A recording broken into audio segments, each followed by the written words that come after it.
Evening all, and welcome to not quite a Kerbalism episode, but something that's definitely related. Recently in my series I have been suffering from ships not getting to where I need them to go.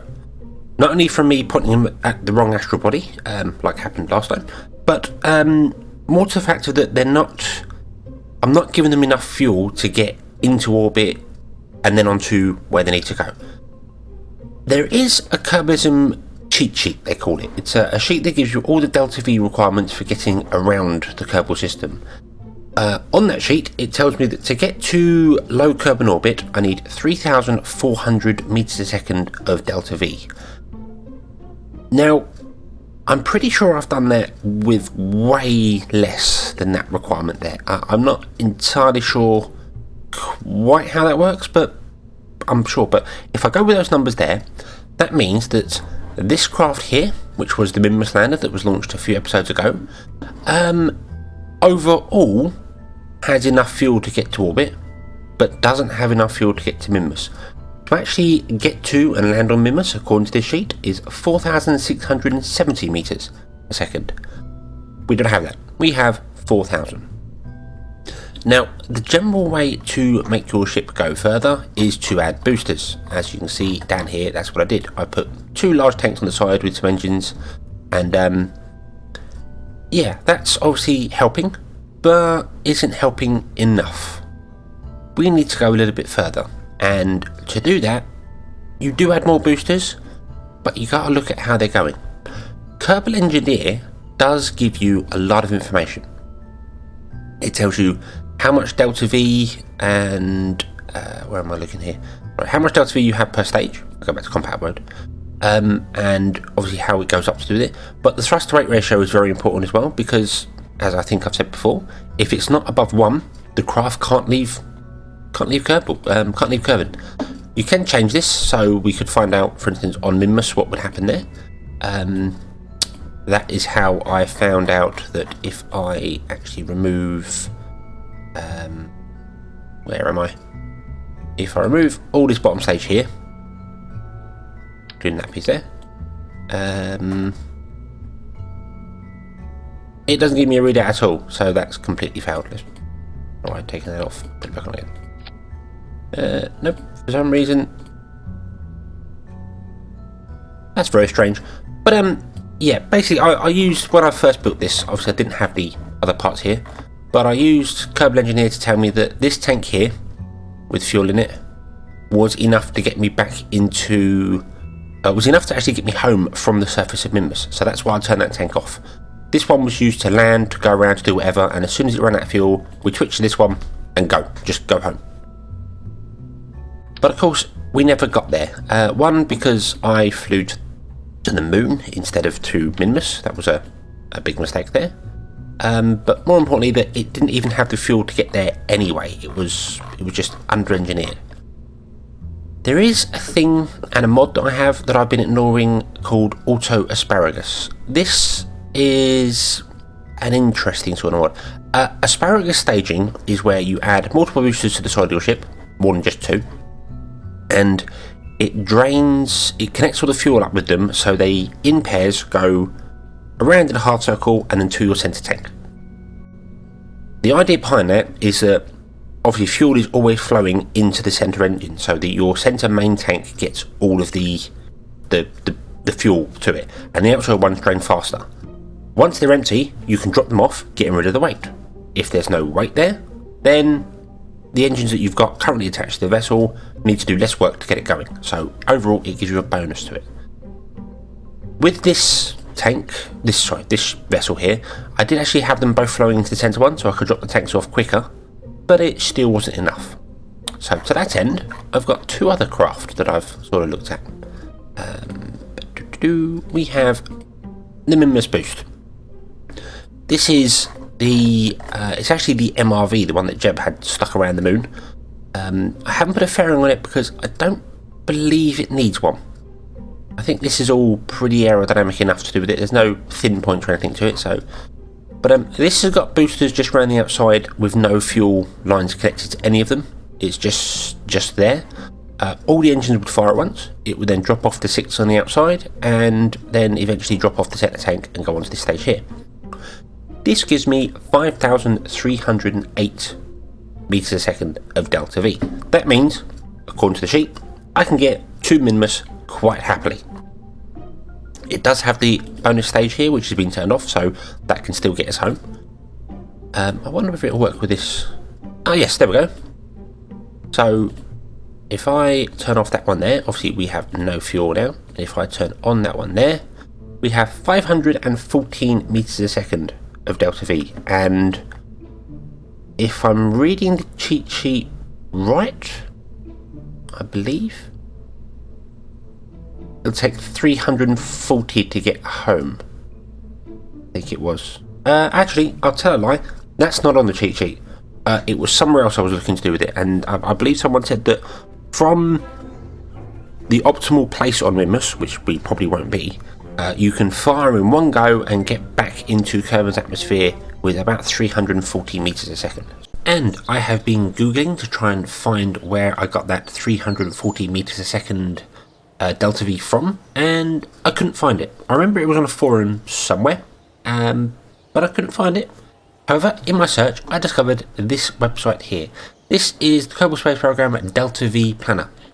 I don't know who actually created this. It doesn't give any information on the website about who did it or anything. It's just, this is what comes up. But it's a wonderful little program. It's a wonderful little website, sorry. It allows you, in the options here, to set your Delta V settings. You can go, if you're a perfectionist, a realist, or wherever. Where you're coming from, I'm going to leave it on previous target so I can change things. And basically, it allows you to go, I'm coming from the surface of Kerbin to the surface of Minmus. We'll take 5,480 meters a second of delta V. And it gives you details. You need 4,080 to get into low Kerbin orbit. The orbital plane in Minmus apparently needing done. That's assuming you're doing it in one go. You're getting your inclination correct. To go to intercept Minmus requires 1,023. Low orbit 176, and to the surface is 198. So yeah, that's I'm not sure why that number is different to that number. I suppose this one rounds up a little bit, so that's fine. And then to go back, you just click there to put your spaceship there, hit there to put the flag there, and it says 370 to get back.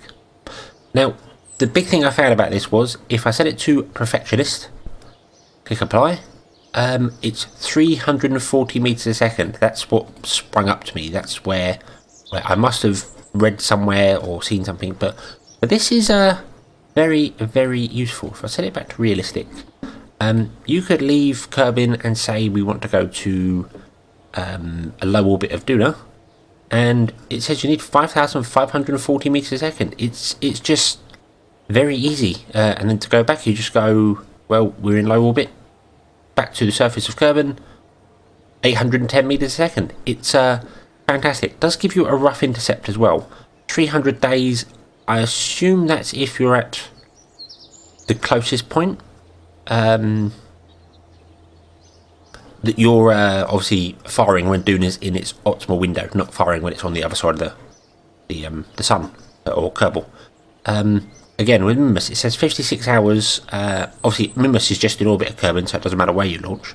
But that will take into account the fact that you're going up, straight into orbit, straight to burn to Minmus, not doing a couple of orbits or anything. So that's it's rough hours, but it's good. Jules 2 years away, Elu's 4 years away. It's very useful to know. These numbers here will be extremely useful to know when I come to go to these places. If I want to send a manned mission to Dres, I know it needs 2-3 years of supplies to get there, to do what it needs to do, and come back without killing my Kerbals, because obviously Kerbalism has life support. But yes, this is fantastic. So I know that to get from the surface of Minmus back to Kerbin, I should have 370 meters a second.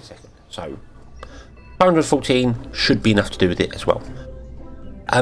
I have adjusted this craft slightly from what you saw before. It doesn't have the batteries on it, not batteries, the fuel cells on there anymore. It instead has, as was pointed out by, I've forgotten the name, Chris Nod, I think it was, in the comments, thank you very much. You can configure the pods here to have different things in them. I found, obviously, a water recycler will give us the water we need. I think it's only given us 16 days, but that's enough to go to Mimbus and back again. I'm only going to be taking 2 Kerbals. This is probably full. Yep, I'm going to be taking 2. But I've also got a monoprop fuel cell. So it can use oxygen, which we have, and monopropellant, and it can produce nitrogen, water, and electricity. So we'll be getting some water in, we'll be getting some electric charge from that as well. We have got solar panels down here, of course. So overall, that's a really good thing. You can configure the different pods. That's why there's 2 on here. I don't need that centre one if I'm only going to take 2 people, but I do need it for having the different things, because a pressure control is required to keep your Kerbals happy in their habitat, and a scrub is required to make sure they don't die of carbon dioxide poisoning. So that's an interesting sort of Kerbalism thing there. But anyway, back to the engines. This craft, as I said, has it's changed now. Why has it changed? Because this is different up here. Let's go back to the way it was before. There we are. Still 400 meters a second. I do love when things do go bananas. Aha. Right. Turn that on. Turn that on, please. Well, that's very interesting. Apparently I can't turn that one back on. And I can't turn that one off. How interesting. Something's gone wrong, and I'm not sure what it is.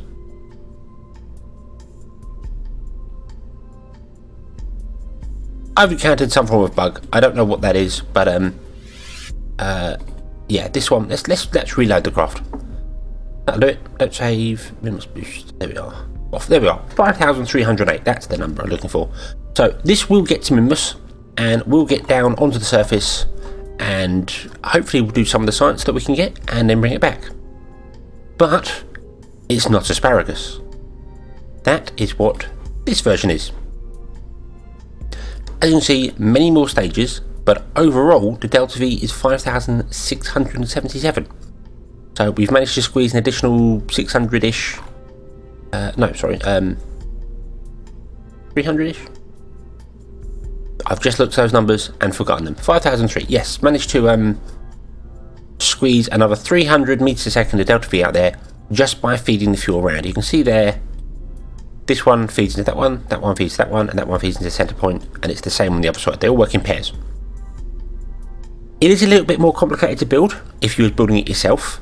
Not too difficult to do, just you have to put the boosters on by 2 instead of 6 in a go. But with a mod like Auto Asparagus, you press the button and it does it for you. And I like mods like that. Mods are good. Other than that, all these crafts are identical. They've got the same system set up to them, everything going on there. There is one thing I am going to do to both of them, and that is add some RCS thrusters, because we have got some monopropellant there, and I don't see us using all of it for the electricity, and it would be nice to have some control there. But yes, what I'm going to do is I'm going to launch both these craft. I'm going to launch the boost one and the asparagus one, this one, into orbit, just to find out exactly how much delta V they have left in orbit. I'm going to use exactly the same profile with gravity turn, and just to give it sort of a proof of concept, both of them are going to go to Mimbus. One will be doing one set of science, and the other will be doing another one. So yeah, that's the plan. So let's get them into orbit just to test how this delta V reading actually works. And here we are, going with the boost craft first. The one that doesn't have the asparagus, it will just drop all 6 booster engines in one go. A nighttime launch, but yeah, we're seeing Jebediah and Bill Kerman are our 2 brave Kerbonauts for this go. I've set gravity turn to everything as default and the 10 meter a second start turn, so it leans over earlier. Not sure if a craft this heavy that's a good idea, but we will find out.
And it turns out that for a craft this large, 10 meters a second is a bad idea.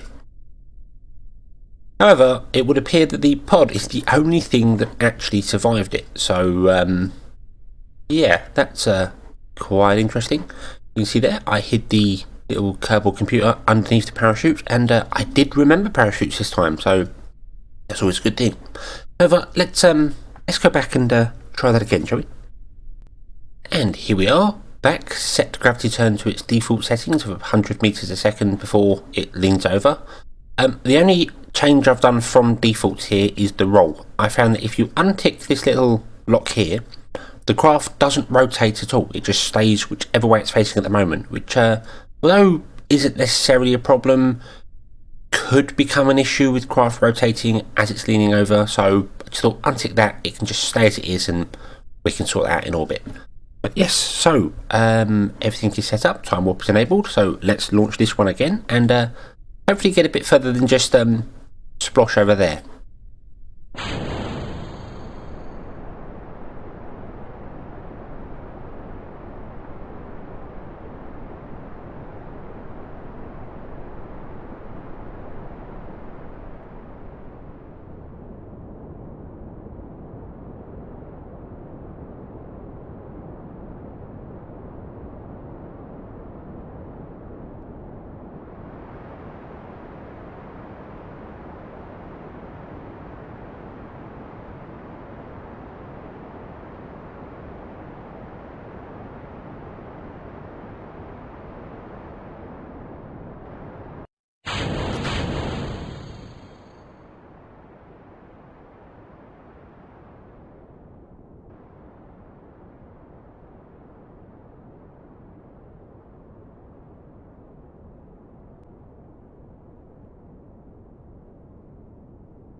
And here we are. We are up in space, not quite an orbit because gravity turn doesn't quite put us in an orbit. But before I do the orbital burn, I just wanted to find out what we had left. Best way to test it is the best way to do a comparison is to do it without any interaction from me because I get things wrong. Anyway, we have overall 1,511 meters a second of delta V left on this craft. So that's pretty good. I did notice when the engines, the 6 boosters, burnt out, it detached the main stage as well. I'm pretty sure I had them on different stages, but it may have just been that they used fuel at exactly the same time. It could be that the small engine that I can't remember the name of, and a medium fuel tank is the equivalent to one of the large fuel tanks and the main tail. I'm not too sure what's going on there. I'll have to go back and double check it. But yes, so we are in orbit. Well, we're in space. We'll soon be in orbit. I'll just do that first. And 1,511 seconds, meters a second. So let's bring up the Asparagus stage one and have a look, see what that one does. And here we are back on the launch pad with the Asparagus version of it. Just before sunrise, gravity turn is set exactly the same as last time, so let's see how this one fares.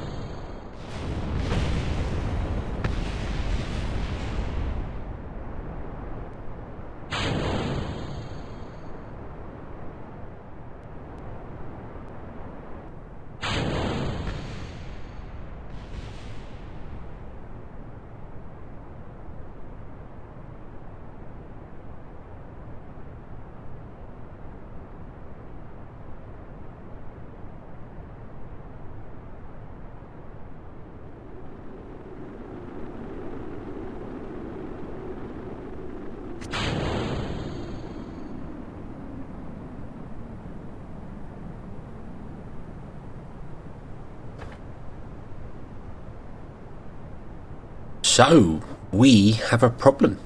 It would appear that the Asparagus version isn't stable.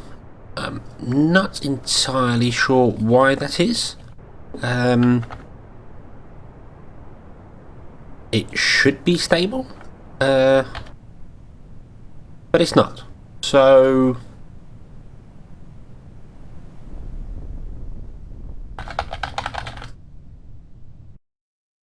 oh, wrong button. Deploy there, and Bob, come on, EVA, let go. Recover. Whoa. 800 meters. Bob, deploy your parachute.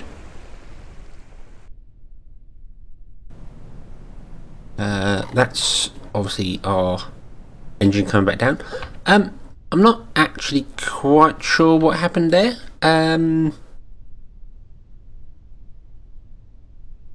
I'll go back and have a look at the footage and see if I can see what happened. I'm guessing. Oh, she's not actually deployed a parachute. Deploy your parachute. There we go. I'm guessing that when the Asparagus system dropped off, the two engines that were left were the top and bottom ones. It's a very odd way of describing that. But what I mean, you want your engines, your booster engines, on the side of the vessels, rather than one on the top and the bottom, one on the top, one on the bottom. When the craft leans over, is what I'm trying to say. Sorry, when the craft leans over and goes into its sort of 45-degree angle to get into orbit, you want the engines on the side so they're giving you the same amount of thrust. If you have it on the top and bottom, it can cause problems for that. And I think that's probably what happened here. It probably had one on the top and the bottom. I said I didn't actually. I'll be honest with you. I wasn't paying attention to the actual videos it was doing it. I was looking at other things. But anyway, thankfully we have parachutes, and Valentina and Bob are okay. So here we are quickly back in the VAB, and as you can see, the way these engines will drop off will be that one will run out of fuel first, because that feeds to that one. This one will run out second, and that will be the last one. And of course, the craft will lean over away from us here. It will lean on the side here, it will lean that way. So that means that the engines that are left are in fact one on the bottom and one on the top. Now, you could redo all the stuff down here to try and figure it out, or you can just disconnect this down here, rotate it, and put it back on again. And that should put the engines on the side. There we are. Hopefully, that will make life a lot easier. So, let's give this another try. Of course, we are now down some funds. These crafts cost 100,000 to go to launch, so this is affecting my money, but it's all in the name of science.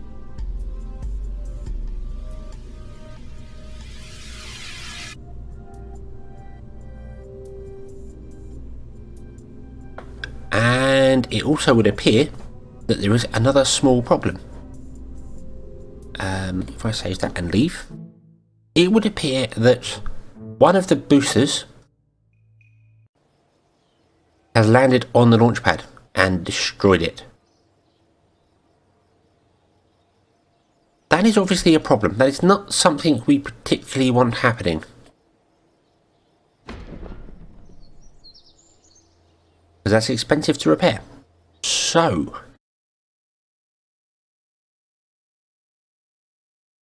I'm not really sure how to cure that. I could add parachutes onto these stages, but obviously if you're going too fast, then the parachutes just tear off. I think, however, that's about all I can do. I mean, drogue chutes are okay, but they don't actually stop the craft, they just slow it down.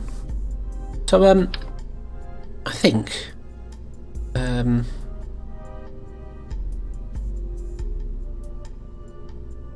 adding parachutes, I'm not really sure what to do with this actually. Should I add parachutes to the top? I mean, I could do, in theory.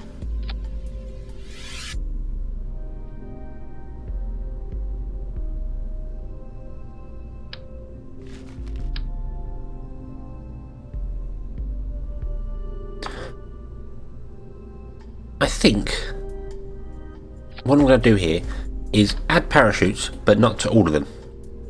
We only need parachutes on the first two that deploy. That disconnect, sorry. So one there and one there. Because the other one should disconnect after we've left, after we've done our gravity turn, done our maneuver. So yeah, and of course I want those to both deploy at the same time we disconnect them. So hopefully we won't be going too fast, so these parachutes still work. I know you can change the pressure settings and things, but I'm not entirely sure how. I'm not sure how far up we'll be when they go, so that is something I would need to pay attention to. So I've got footage of it, obviously, but let's launch this again and see whether we can actually get to where we're supposed to be going.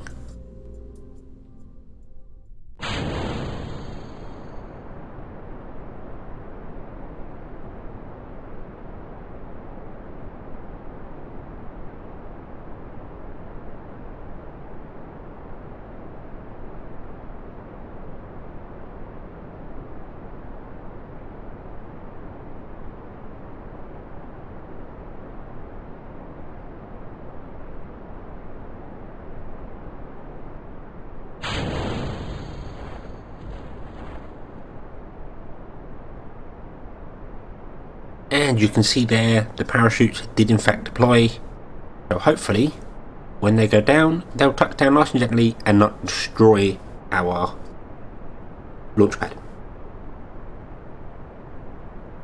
I don't particularly want to switch them because that would affect the gravity turn while doing things, so I'm just going to keep an eye down there.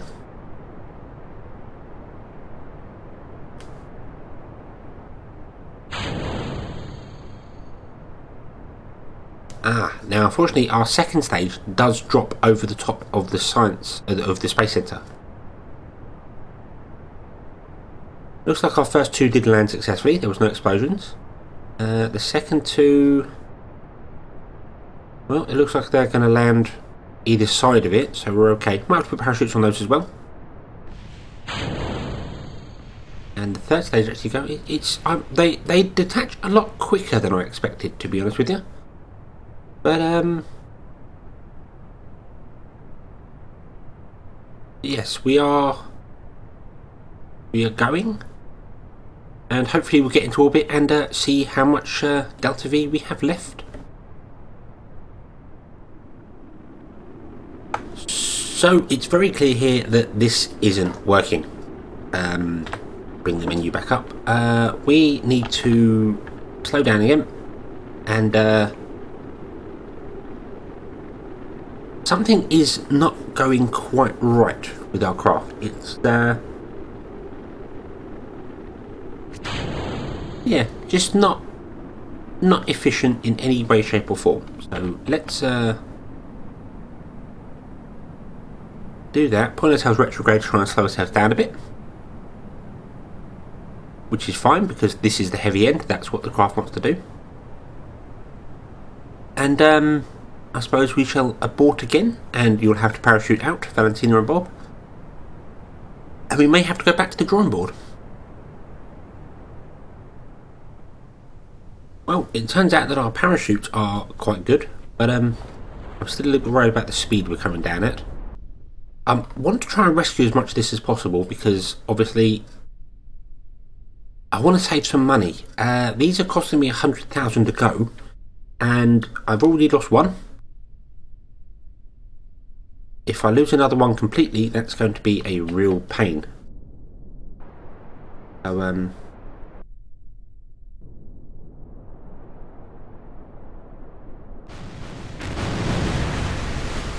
there we are, and no, apparently we did lose the bottom part there, so okay. But we've recovered some of the vessel, which I suppose is better than nothing. So we got 27,000 back after 100,000 spent. Our funds are absolutely rude.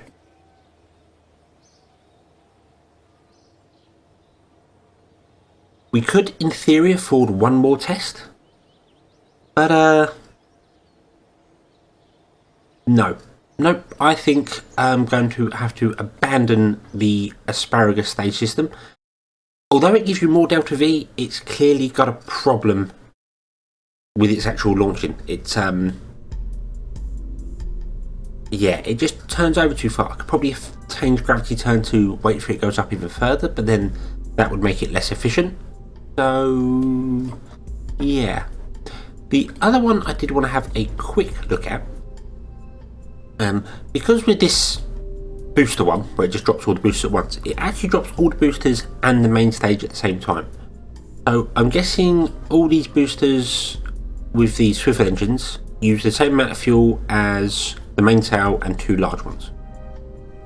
So look at that. I'm just wondering whether it would be more efficient. Where's my fuel lines? There. Whether it would be more efficient to actually run the boosters. Sorry if I was quiet there. I realised I was sat quite far away from the mic. To actually plug the boosters into the main engine, like that. That would give us 5,600 meters a second, and we know full well this craft works. So, a very expensive test session, but I've learned something. I've learned that asparagus staging, for the time being, doesn't work. I'm not sure whether it is useful for anything at any point. I did think it was more efficient than a standard launch, but clearly not. But anyway, we have Jeb and Bob in orbit. Their craft certainly can get to Mimbus. So I think that's the next plan.